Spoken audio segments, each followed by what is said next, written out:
Hey, welcome to Postpartum. So we're going to continue talking about elements of our topic of reflux, silent reflux, lactose overload. The only thing that I wanted to talk about that I didn't get to was the dietary stuff. Oh, yeah. Yeah. So the thing that I actually found that I did cut out and was pretty consistent with was spicy foods. I reduced the amount of garlic that I was eating. That's one thing. Is garlic spicy? Like No, garlic is gassy. No, like it gives babies. It gives you gas. Gives babies. Yeah, it's gas. one of those farty foods. Stinky Farty foods. Oh, no Yeah. clue. So garlic, broccoli, Brussels sprouts, any of those cruciferous vegetables. Am I enlightening you? Yeah. Cruciferous. I've never heard that word. Broccoli, Brussels sprouts. Those are all farty vegetables. So yeah, I reduced. Or cruciferous. Yeah. They're farty. Hey, I may be saying that wrong. I'm sure there's a listener that's like, that's not how you say it. Well, actually. But anyway, so I reduced those. I completely cut out spicy food. When you say spicy food, then do you mean like at the Chinese restaurant, it's got like 2 little peppers or something? Yeah, peppers, hot sauce, sriracha, even bell peppers. Because I don't really feel great when I eat those anyway. Was TJ sad about that? He eats them. But I mean, like, if you cut it out, did you make 2 meals? Oh, no. He doesn't care. He eats what I make. Okay. He's very good about that. Yeah. He eats what I make. He does not That care. was very definite. There was no like opening that. No, he eats what I make. He does. He really does not care. And honestly wouldn't eat if I didn't make anything. He's very, he's not picky about food. And yeah, if he wanted hot sauce on it or red pepper flakes or whatever, he would just put it on it himself. So I did those. And then when I talked to my doctor about it at his 2-month appointment, like I said, I went to his 2-month appointment and I said, we've been dealing with silent reflux and lactose overload. And I'm pretty sure I have my supply reduced and in check.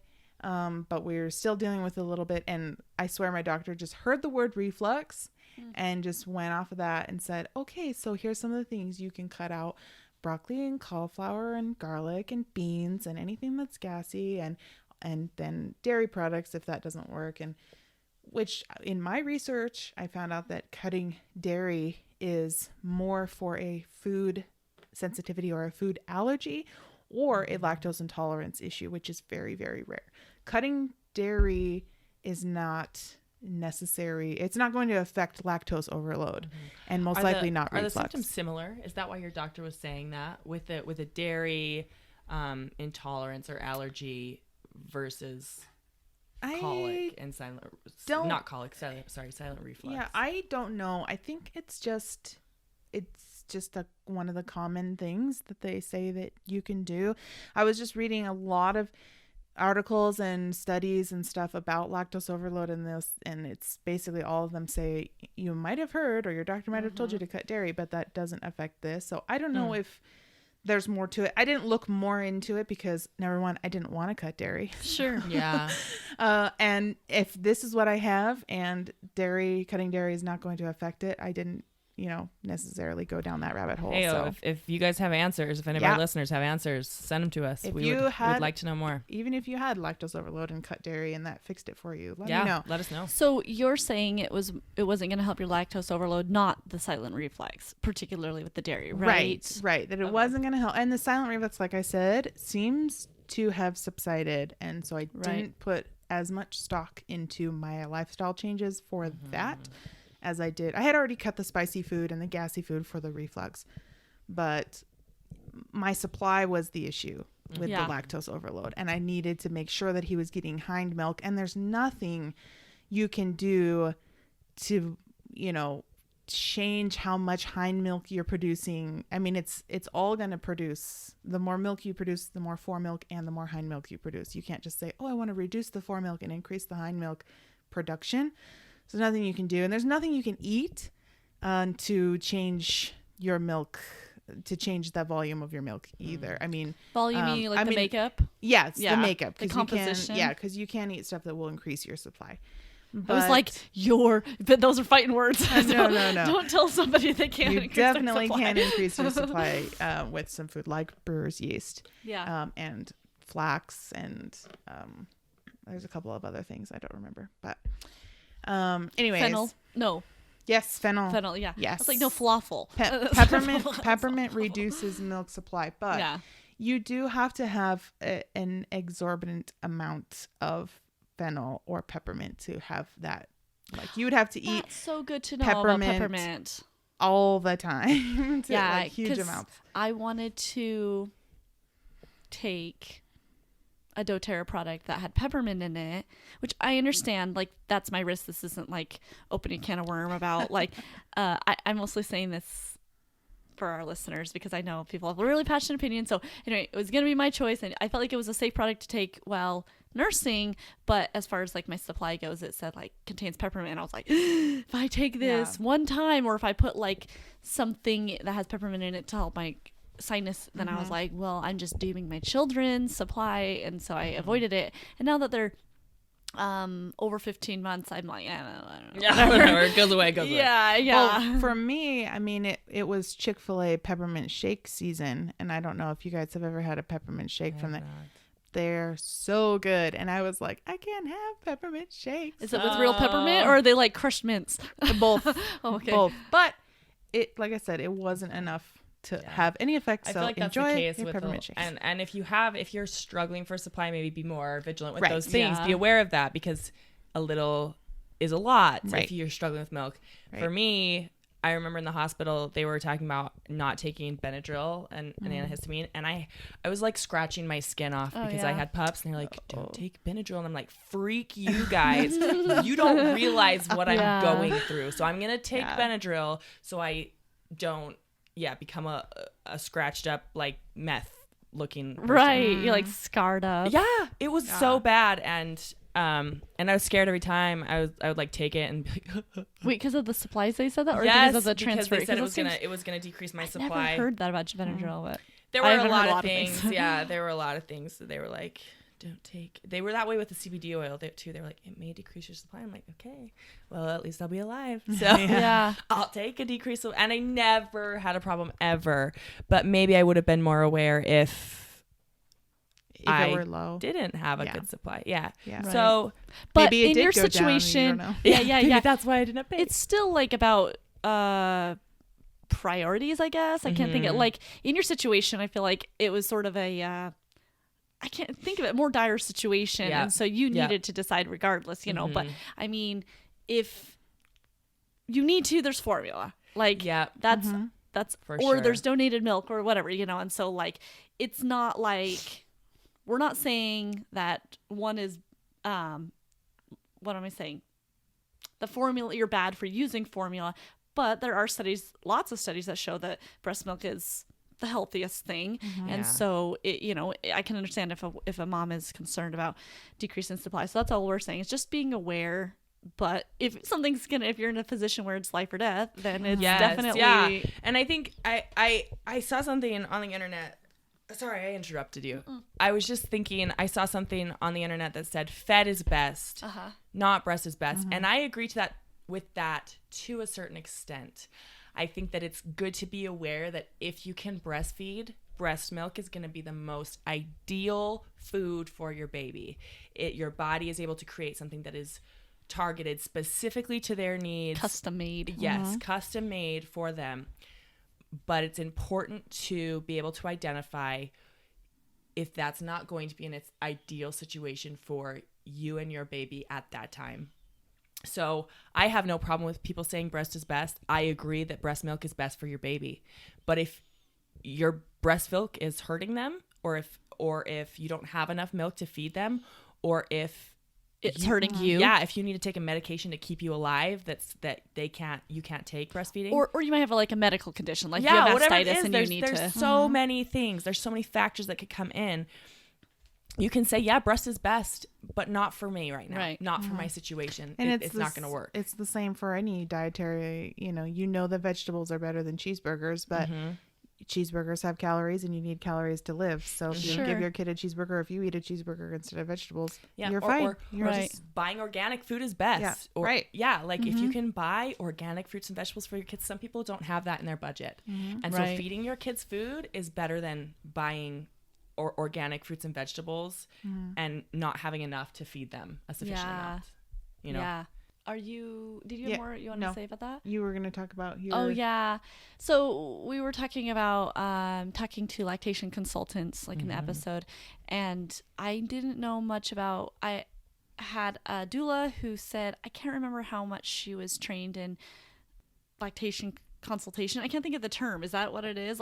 Being able to help latch is pretty much all that I remember, because it's been almost a year and a half as it is, and it was a foggy state, and when you're pregnant there's lots of things going on, so I can't really remember what she described, but I trusted her and I was just expecting she would help, and then I also figured the nurses could help, but they said that there was a lactation consultant that could help. And so she came in and they kind of did the same thing, helped me figure out how to latch. I don't even remember how well they latched. I don't remember any of that. But I do remember that right after teaching me how to latch, they said, you need a pump. And I was like, okay. I knew I was going to pump anyway. And I think they asked me, and who knows, I might have said something in my birth plan, like I'm going back to work, I need a pump. I have no recollection. In fact, I probably have it saved on my Google Drive, so I could probably check. But I just was told, all I remember is told to learn how to use the pump, and I was so sleepy and so tired, whatever, and they're like, just pump right after, because I wasn't getting very much either. I didn't have these superstar breasts. I'm gonna refer to them as superstar breasts for the rest of my life. Yes. You're gonna be 80 and you're like, these as puppies? Superstar breasts. Do they touch the floor? Yeah, they're still superstar breasts. Anyone in the neighborhood, if you have a hungry child, head on over to Cody's. I will actually feed them.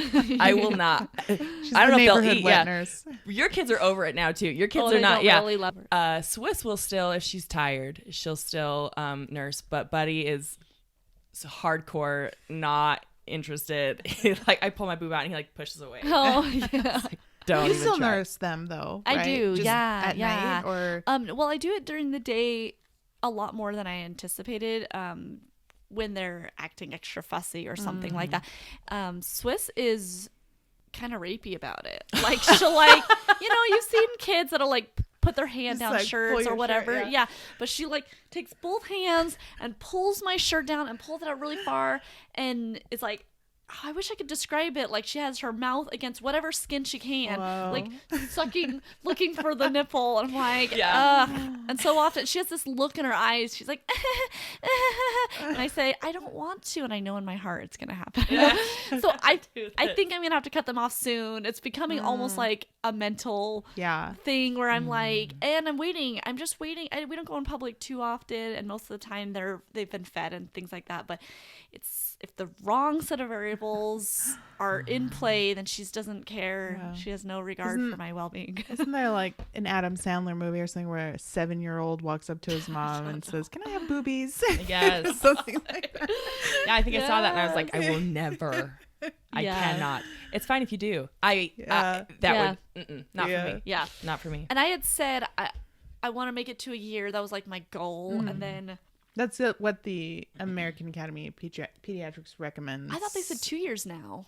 No, it's a full year. I can't remember who. Oh, somebody with WIC had said 2 years for somewhere, but most people don't make it that long. I'm sure 2 years is good. Yeah. I think they said at least 6 months is recommended, but a full 12 months is kind of what they're optimal. So I was super excited to make it to 12 months, but then since it's always flu season, it's flu season somewhere on the earth anyway, so I've been strongly encouraged, and because I wasn't against it, strongly encouraged by friends. I shouldn't even say friends, because just more like strangers, because I haven't got any pressure from you guys. It's just people that are like, oh, you really should, and I was like, it's not a bad thing. So I've just continued, and I don't know when flu season ends, but that coronavirus, so it just was. I was like, well, you're gonna be breastfeeding them until they're 10. I know. If you're waiting for no sickness to be around. Yeah, so I'm pretty confident that I'll cut them off. I don't know, maybe next month or something like that, but we'll see. But they what was I saying about it? So that they showed me how to use the pump, and it was this crazy pump. I mean, if you guys listeners, or Cody and Jessica, if you were, I don't know if all hospitals are this way, but we all went to IHC Intermountain Healthcare Hospitals, and I don't know what states they all are in, but they're in Utah and Idaho at least, and they had this particular pump that was just like crazy intense, like more than the ones I had at home. And it was great for getting quick milk, but I got it down really quick. Like, I understood how to use the pump. And then every time the lactation consultant would come in, she'd be like, do you want to review how to use the pump? And I thought that was so weird. Yeah. And now I know it wasn't even your pump you were taking home. Yeah. Like, she was teaching you how to use medical equipment. Yeah. Hospital grade. She kept telling me, you can rent this. It was like, it was her personal mission to try to convince me. Yeah, that's what it felt like. And Phil asked, he's like, I think that's why she kept talking about it. And I was like, no, she just really wants me to, be set up. But that's don't know. Ridiculous. Yeah. And she said she runs a I don't know if it's part of the league, but like a lactation consultant group or something at one of the hospitals. So maybe she was invested. Maybe she had stock in it. I don't know. Well, a hospital grade pump is best. What kind of breast pump did you end up getting? I used two. I had a Spectra and a Medela, but then I went to WIC and they said it was a hospital grade pump, and I swear it was the same as my one. It was barely, if any, better. I was expecting that one, but they said that you could rent it for $20 a week, and Phil swallowed his tongue. He's not interested in that. And so we never did that, but it was so frustrating that every time she tried to transition, and I remember saying that the only goal, not to her, but to my family, I said the only real goal I have is that I wanted to learn how to tandem feed, because mentally I could not handle thinking about feeding my twins one at a time, especially when everybody is well intending, but they have, like, if you have twins or someone with twins or anything, it seems like there's always the same advice: get them on a schedule. Well, I have my own opinions about that, but I already did my episode, so but I just felt like that didn't, so I thought, okay, well, if I'm gonna get them on this freaking schedule, then I need to learn how to tandem feed, because that was my goal to nurse, and we never got to it. The lactation consultant just continued to talk about this, and so the last time, and I was in the hospital for 4 days, I think it was on day 2, the end of the night or something like that of day 2, maybe the morning of day 3, and she said, so do you want to review how to use the pump? I said, no, I don't have any questions about that, but I would really like to learn how to tandem feed. And she said, one thing at a time. Oh gosh. I believe we've covered step 1. So yeah, like, this is the one thing I want to address. Yes. So we'll take one thing at a time, but how about we talk about the thing I'm actually concerned about, and not the thing that I feel comfortable doing. Yes, exactly. And maybe she thought, well, I've had plenty of moms come in and they can't pump and they're just so much in duress. I'm not that mom, and let's address it if I am that mom. So that was like you were saying in the episode, like having confidence, asking questions. I felt actually confident at that point. And so, but I didn't feel confident to tell her, you're not addressing my issue. I kind of felt spineless.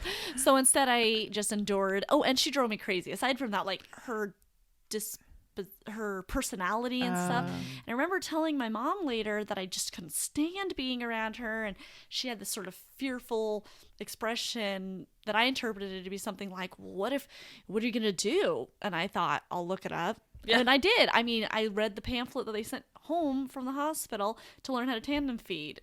I figured it out. And I can, like, football hold them now. So she never helped you with that? Never. Yeah. That's terrible. I'm sorry. And I don't know, she could be really excellent in other areas that I never got to explore. But if you didn't feel heard, then that's a major issue with no matter how qualified they are. Whether she's smart or not. If she's not helping you, that's what she's hired for. She's there to help your needs. So I just told the nurses, hey, I think I'm cool. I think I got all my questions. So could you take it off that I need help? Because that'd be awesome if she could come in every day. And they were like, sure, for sure. Super nice. Well, yes, they were nice mostly.